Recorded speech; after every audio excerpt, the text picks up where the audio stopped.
Hi, it's Ed from Pursuit, and we're going to go through a cable core rotation.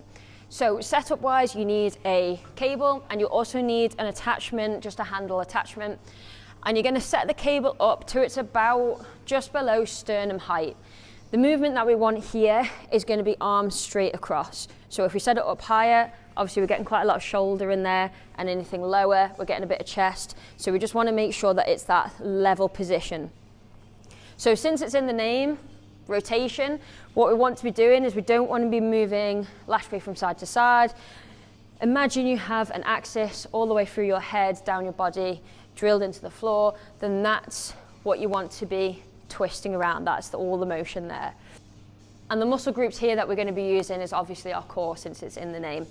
We're also going to be using a bit of oblique work. So if I'm set up this side and I'm twisting that way, then I'm going to be using my right obliques and obviously a lot of the core as well. My left do have to work as well, but it's more focused on that side.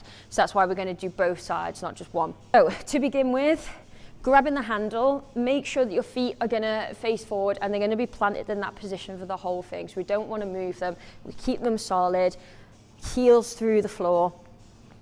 Grabbing the handles with both hands. You don't want a really hard grip because we want in the core rather than shoulder.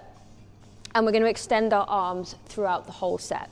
This is quite important, like I said, so you're not getting as much power through the shoulders, it's all coming through that core position.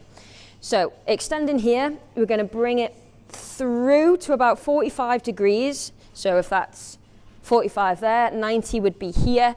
We don't want to bring it 90 because from here to here, it's very easy. There's no resistance there. The hardest point of the resistance of this exercise is at that point there. So that's going to be our end point. So we're slowly bringing it through. I can feel my obliques extending here. At this point, I want to squeeze my core, tucking my pelvis underneath, squeezing my core, and then I use that to drive through. Then again, use the core to control, feel it lengthen, and drive.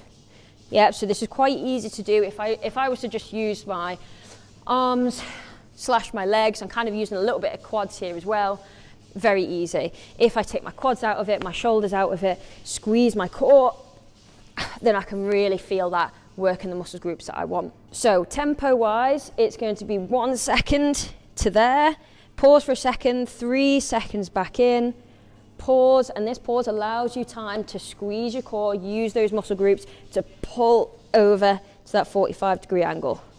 2, 3, pause, drive, 1, 2, 3.